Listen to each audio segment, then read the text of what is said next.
మన ప్రభువును రక్షకుడైన యేసుక్రీస్తు పరిశుద్ధ నామమున ప్రియదేవుని సంగమా ప్రియదాన్ని వెళ్ళారా మరో కాల సమయం దేవుని వాక్యం ధ్యానిస్తాను. ముందుగా ప్రార్థన చేసుకుందాం. ప్రార్థన. కృపగల తండ్రి, దయగల మేసని బంగారు పాదాలకు లెక్కలేని వందనాలు, స్తుతులు, స్తోత్రములు. గతించిన రాత్రి అంతా నీ రెక్కల చాటును కాచి కాపాడి సంరక్షించిందేవా మరో కాల సమయం సజీవ లెక్కను చేరి ప్రార్థించుండగా వాక్యమైన దేవుడు వాక్యం ద్వారా మాతో మాట్లాడి మీరే మహిమా ఘనత ప్రభావాలు పొందమని యేసునామమున నడుచున్నాం తండ్రి. ఆమె శ్రీదేవుని సంగమ ప్రియదాని బిడ్డల నిర్ధమికి ఏర్పాటు చేయండి. వాక్య భాగము త్రిత్వము తర్వాతి 12వ ఆదివారం కొరకు ఏర్పాటు చేయబడిన పత్రికా వాక్య భాగము అపోస్తలుడైన పౌలు కొరింథీయులకు రాసిన 2వ పత్రిక 3వ అధ్యాయము 4 నుంచి 11 వచనాలు ధ్యానం చేసుకున్నాము. త్రిత్వము తర్వాతి 12వ ఆదివారం కొరకు ఏర్పాటు చేయబడిన పత్రికా వాక్య భాగము అపోస్తలుడైన పౌలు కొరింథీయులకు రాసిన 2వ పత్రిక 3వ అధ్యాయము 4 నుంచి 11 వచనములు ఈ విధంగా రాబడినవి.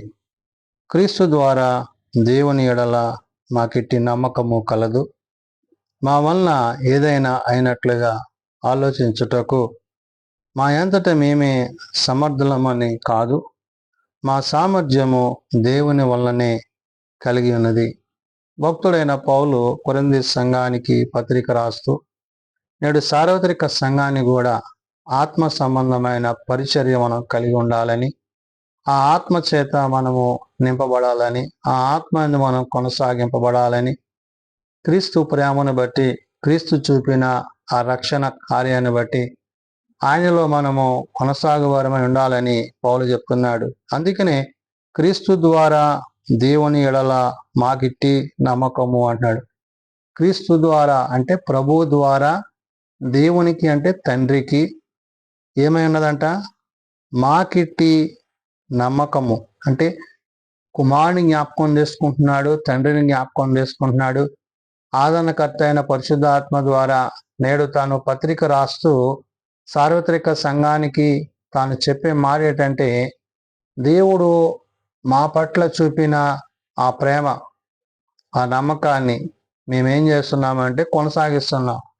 అంటే పత్రిక ద్వారా అనేకులను ప్రభు యొద్దకు, తండ్రి యొద్దకు నడిపిస్తున్న ఈ యొక్క మాటలు పౌలు ఇక్కడ కొరింథీ సంఘానికి, నేడు సార్వత్రిక సంఘానికి చెప్తున్నాడు. అందుకే అంటాడు, క్రీస్తు ద్వారా దేవుని ఎడల మాకిట్టి నమ్మకము కలదంటున్నాడు. అంటే దేవుని మీద ఆ నమ్మకాన్ని కలిగిన వాడిగా, ఆ నమ్మకాన్ని కొనసాగించిన వాడిగా తానుండి అంటాడు, క్రీస్తు ద్వారా దేవుని ఎడల మాకిట్టి నమ్మకము కలదు, మా వలన ఏదైనా అయినట్లుగా ఆలోచించుటకు అంటున్నాడు. అంటే మా అంతటా మేముగా ఏది చేయడానికి కానీ ఆలోచించడం కాదు, కానీ దేవుని యొక్క జ్ఞానము చేత, పర సంబంధమైన ఆలోచనల చేత ఏమంటున్నాడంటే, మా వలన ఏదైనా అయినట్లుగా ఆలోచించుటకు మా అంతటా మేమేమి సమర్థులము కాదు అంటున్నాడు. అంటే వారి సామర్థ్యము, మా జ్ఞానము, మా తెలివి, మా గొప్పతనం ఏమీ కాదు. అంటే దేవుడు తన పట్ల చూపిన కనికర కృపలు ఏవైతే ఉన్నావో, తండ్రి యొక్క చిత్తములో, కుమారుని యొక్క ప్రేమలో తాను ఈ మాటని చెప్తున్నాడు. మా వలన ఏదైనా మాకిట్టి నమ్మకము అంటే దేవుని యందు మానవునికి ఉండవలసిన నమ్మికను పౌలు ఇక్కడ గుర్తు చేస్తున్నాడు. ఆలోచించుటకు మా అంతటా మేమే సమర్థులమని కాదు, మా సామర్థ్యము దేవుని వల్లనే కలిగి ఉన్నది అంటున్నాడు. ఈ సామర్థ్యం అంతా దేని బట్టి అంటే దేవుని వల్ల. సమస్త మహిమ, ఘనత, ప్రభావాలు ఆయనకే చెల్లించుకుంటున్నాడు. అంటే ఆకాశవాకిళ్ళని విప్పి పటజాలని దీవెనల చేత ఆయన మనల్ని నిత్యము దర్శిస్తూ దీవిస్తున్న విషయాన్ని ఇక్కడ పౌలు ఆనాడు కొరింథీ సంఘానికి, నేడు సార్వత్రిక సంఘానికి చెప్తున్నాడు. మా వల్ల ఏదైనాట్లు ఆలోచించుటకు మా అంతటా మేము సామర్థ్యులమని కాదు, మా సామర్థ్యము దేవుని వల్లనే కలిగలదు. ఇది దేవుని వలన అంటే తండ్రి ద్వారా కుమారునికి, కుమారుని ద్వారా పరిశుద్ధాత్మకు, పరిశుద్ధాత్మ ద్వారా నేడు మనందరికీ కూడా అనుగ్రహింపబడుతుందనే విషయాన్ని పౌలు ఇక్కడ గుర్తు చేస్తూ ఆయనే మమ్మను క్రొత్త నిబంధనకు అనగా అన్నాడంటే క్రీస్తు రక్తము చేత కడుగబడ్డ వారముగా, నూతన పరచబడ్డ వారముగా మనం ఉన్నాము అనే విషయాన్ని పౌలు చెప్తున్నాడు. ఆయనే మమ్మను క్రొత్త నిబంధనకు అనగా అక్షరమునకు కాదు గాని ఆత్మకే పరిచారకులమవుటకు అన్నాడు. తండ్రి తన కుమారుని ఎడల చూపిన ఆ నడిపింపు ఆత్మ ఆ ఆత్మానుసారమైన జీవితాన్ని నేడు మనము కలిగి ఉండాలని పౌలు చెప్తున్నాడు. ఆత్మకే పరిచారకులమౌటకు మాకు సామర్థ్యము కలిగించి ఉన్నాడు. అక్షరము చంపును గాని ఆత్మ జీవింపచేయును. కాబట్టి ఇక్కడ ఏ వాక్యం అయితే శరీరధారిగా క్రీస్తు యేసు నరుని ద్వారా మనకు అనుగ్రహింపబడిందో ఆ వాక్యమును బట్టి నేడు మనము జీవిస్తున్నాము, సజీవులమైనాము. అది సత్య సంబంధమైనది, తండ్రి యొక్క చిత్తమైనది, కుమారుని ద్వారా మనకి అనుగ్రహింపబడినది. కాబట్టి ఈ ఆత్మ సంబంధమైన ఈ పరిచర్యను గురించి పౌలు ఇక్కడ ఈ సామర్థ్యము అంటే ఆత్మకే పరిచారకులమౌటకు మాకు సామర్థ్యము కలిగించి ఉన్నాడు అంటాడు. అంటే ఈ ఆత్మను మేము కలిగి ఉన్నాము. ఆ ఆత్మ మమ్మలను దేవుని పనిలో ఆయన యొక్క ఉద్దేశాల్లో నడిపిస్తుంది అని చెప్తున్నాడు. అక్షరము చంపుని గాని ఆత్మ జీవింపును. అంటే ఈ ఆత్మ మనల్ని జీవింపజేసి తండ్రితో, కుమారునితో, పరిశుద్ధాత్మతో మనల్ని సదాకాలము నడిపించేదైనదని చెప్తున్నాడు. మరణకరమగు పరిచర్య రాళ్ల మీద చెక్కబడి అక్షరములకు సంబంధించినదైనను మహిమతో కూడిన నాయను. అందుకే మోషే ముఖము మీద ప్రకాశించుచుండిన ఆ మహిమ తగ్గిపోవునదైనను ఇశ్రాయేలీయులు అతని ముఖము తేరి చూడలేక పోయిరి. ఇట్లుండగా ఆత్మ సంబంధమైన పరిచర్య ఎంతో మహిమగలదై ఉండును అంటున్నాడు. కాబట్టి దేవుని యొక్క తత్వం యొక్క మూర్తిమత్వాన్ని ఆనాడు మోషే పొందుకున్న ఆ యొక్క మహిమను బట్టి అలనాడు ఇశ్రాయేలీయులు అతని ముఖము తేరి చూడలేకపోయారు. ఎందుకని? వారు దేవుని ఎరగక, దేవుని విమర్శిస్తూ, విసర్జిస్తూ వారు జీవించిన విధానం ఇక్కడ పౌలు గుర్తు చేశాడు. అంటే నేడు మనము ఎట్టివారమని ఉంటున్నాము. క్రీస్తు పట్ల మన ఉద్దేశాలు, ప్రభువు పట్ల మన ఉద్దేశాలు, దేవుని పట్ల మన ఉద్దేశాలు, ఆత్మ పట్ల మన ఉద్దేశాలు అవి నెరవేర్చబడాలి అంటే మనము ఆత్మానుసారముగా ఉండాలి. ఆ ఆత్మ సంబంధమైన విషయాల చేత జీవించాలి. అందుకని ఇక్కడ మరి అక్షరముకు సంబంధించినదైనను అంటే ఎందుకని? ఏ రాళ్ల మీద అయితే దేవుడు తన మాటను రాయించాడో, ఆ పదాజ్ఞలు వారికి ఇచ్చాడో వాటిని ఇక్కడ పౌలు గుర్తు చేశాడు. మరణకరమగు పరిచర్య రాళ్ల మీద చెక్కబడిన అక్షరములకు సంబంధించినదైనను మహిమతో కూడిన దైనందున అంటున్నాడు. అంటే దేవుని యొక్క మహిమ, ఆయన ప్రభావములతో మనం ఈ రోజు ఉంటున్నామనే విషయాన్ని చెప్తున్నాడు.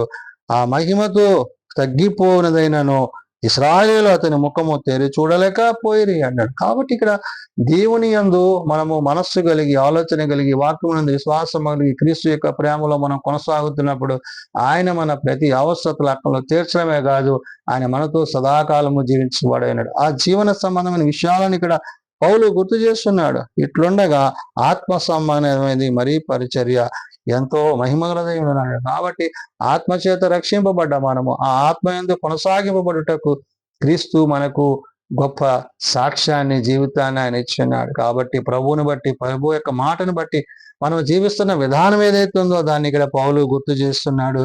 అందుకని అంటున్నాడు, శిక్షావిధికి కాలమైన పరిచర్యయే మహిమ కలిగినదైతే నీతికి కారణమైన పరిచర్య ఎంతో అధిక మహిమ కలిగి అంటున్నాడు. అంటే ఈ పరిచర్య అనగా ప్రభువుని గురించి, తండ్రిని గురించి, పరిశుద్ధాత్మను గురించి ఏదైతే మనం కలిగి ఉంటున్నామో, ఏదైతే మనం గ్రహిస్తున్నామో దానిని బట్టి ప్రభు మనల్ని ఇటు రీతిగా ఆయనను నడిపిస్తున్నాడు. ఆ పరిశుద్ధాత్మ దేవుడు మనకు సహాయుడే అంటున్నాడు అనే విషయాన్ని పౌలు చెప్తున్నాడు. శిక్షావిధికి కారణమైన పరిచర్యే మహిమ కలిగినదైతే, అంటే దేవుడు తన భక్తుల ఎడల తాను ప్రేమిస్తున్న విధానములో ఆయన వారిని శిక్షించి, గద్దించి, బుద్ధి చెప్పి వారికి తన కృపను అనుగ్రహించును. ఆ విషయాలను ఇక్కడ జ్ఞాపకం చేసుకున్నాడు. నీతికి కారణమైన పరిచర్య ఎంతో అధిక మహిమనై కలిగింది అంటాడు. నీతి అనగా ఆయన నీతిని అనుసరించి, ఆయన సత్యమును అనుసరించి, నేనే మార్గంలో సత్యంలో జీవనని ప్రభు చెప్పిన మాటలను బట్టి మనం ప్రభువులో, పరిశుధాత్మలో ఆయన నీతిని అనుసరించి జీవము కలిగిన ఆయన మాటల చేత మనం జీవించవరమై ఉండాలని పౌలు గుర్తు చేస్తున్నాడు. అత్యధికమైన మహిమ దీనికి ఉండుట వలన ఏమన్నాడు? ఇంతకు మునుపు మహిమ కలదిగా చేయబడినది, ఇక ఈ విషయంలో మహిమ లేనిదాయను అంటాడు. కాబట్టి వాక్యధారిగా, శరీరధారిగా, ఆత్మరూపిగా ఆయన మన మధ్య నివసిస్తూ ప్రభు మహిమ మనము పోలికలోనికి మార్చబడుచున్నామంటే క్రీస్తుని కలిగిన వారముగా, క్రీస్తుని ధరించుకున్న వారముగా, క్రీస్తునందు శ్రమపడిన ఆ స్థితి అనుభవాలు మనం కలిగి ఉండాలి. ఎందుకైతే మన కొరకు ఆయన ప్రాణం పెట్టి తన రక్తాన్ని చిందించారో ఆయనను బట్టి, ఆయన ఇచ్చిన రక్షణను బట్టి మనము ఆ విశ్వాసంలో కొనసాగాలి. కాబట్టి అత్యధికమైన మహిమ దీనికి ఉండుట వలన ఇంతకు మునుపు మహిమ కలదిగా చేయబడినది ఈ విషయములో మహిమ లేనిదాయను అంటున్నాడు. కాబట్టి శరీరధారిగా, వాక్యరూపిగా, ఆత్మధారిగా ఆయన మన మధ్య నివసించి మనల్ని స్థిరపరిచారు. కాబట్టి ఆ మహిమ యందు, ఆ మహిమకు తగినట్లుగా ప్రభు యొక్క మహిమను పోలికలో మనము మార్చబడుచున్నాము. కాబట్టి మనము క్రీస్తుని కలిగిన వారముగా, క్రీస్తుని ధరించుకున్న వారముగా పౌలనాడు పత్రిక రాస్తూ తాను ఈ విషయాలను చెప్తున్నాడు. తగ్గిపోవునదే మహిమ గలదై ఉండిన ఎడల నిలుచున్నది మరీ ఎక్కువ మహిమ గలదై ఉండును కదా అంటున్నాడు. అంటే ఆనాడు మోషే తన ప్రకాశత, దేవుడు తన మీద చూపించిన ఆ ప్రకాశతను ఆనాడు ఇశ్రాయేలు చూడలేక తమ ముఖం కప్పుకున్నారు. కానీ అంతకన్నా ఉన్నతమైనది, ఉత్తమమైనది ప్రభు మనకి ఇచ్చాడు. ఏదంటే ఆత్మచేత, ఆదరణకర్త చేత, ఆత్మ సంబంధమైన పరిచర్యను మనం కలిగి ఉంటే గనుక నేడు అంటున్నాడు ప్రభు యొక్క మహిమను పోలికలో మార్చబడుచున్నాము. కాబట్టి మనం ఏకమందు జీవించినంత కాలము అనేక శ్రమలు, శోధనలు, వేదనలు, శారీరక ఇబ్బందులు కలుగుతాయి. కానీ వీటిని జయించడానికి దేవుడు మనకి ఆత్మ ఖడ్గాలను ఇచ్చినాడు. కాబట్టి వాక్యం అనే ఆత్మ ఖడ్గము చేత, వాక్యము చేత, విశ్వాసము చేత క్రీస్తులో కట్టబడుతూ ప్రభువులో జీవిస్తూ ఆయన రాకడ కొరకు మనం ఎదురు చూడాలి. అలా జీవించగలుగుటకు పరిశుద్ధాత్మను సహాయం చేయనట్లు ప్రతినిత్యము మనం ఆయన సన్నిధిలో ఆయన వాక్యము చేత, ఆయన వాక్య వెలుగు చేత మనల్ని మనం సరి చేసుకుంటూ అనేకులను క్రీస్తు మార్గం నడిపించేవారై ఉండాలని పౌలు తన పత్రిక ద్వారా ఆనాడు కొరింథీ సంఘానికి, నేడు సార్వత్రిక సంఘానికి తెలియజేసిన మాటలు. ప్రార్థన చేసుకున్నాం.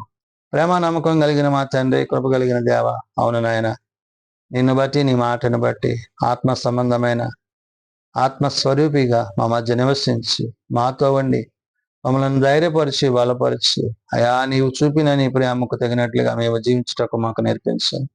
మేము బలహీనలం బలపరచు, మేము రోగులను స్వస్థపరచు. నీ చేతి గాయముల చేత మాకు స్వస్థతను, ఆరోగ్యం దయచేయండి. ఎవరైతేనైనా నీ సన్నిధిలో ప్రార్థన అవసరతలు కలిగిన, ఎవరైతే అధీన స్థితిలో నీకు మొరపెడుతున్నారు, అటు వారి నెలలను మీరు దర్శించి దీవించి మీ కృప చేత నింపండి. ఎంత గొప్ప రక్షణ నిర్లక్ష్యం చేయక అయా నీ నిత్య రాజ్యములో నీతో యుగయుగాలు జీవించగలిగిన నీ మహిమలో నీతో జీవించి కృప దయచేయండి. అవును ప్రభువా, నీ తిరిగి వచ్చి నాయన నీ యొద్దకు చేర్చుకున్న వాడవైనావు. కాబట్టి నీ రాకడ బహు సమీపం ఉన్నది. కాబట్టి తగు సిద్ధపాటు కలిగి నీ యందు, మీ ఆత్మ యందు మేము నిలిచిటకు నీ సహాయం దయచేయండి. చిన్న బిడ్డలు, యవనులు, పెద్దలు, వృద్ధులు ప్రతి వాని అవసరత లెక్కల్లో సహాయం దయచేయండి. జన్మదినాలు, వివాహ దినాల కొడుకుల కుటుంబాలను ప్రత్యేకపరచండి.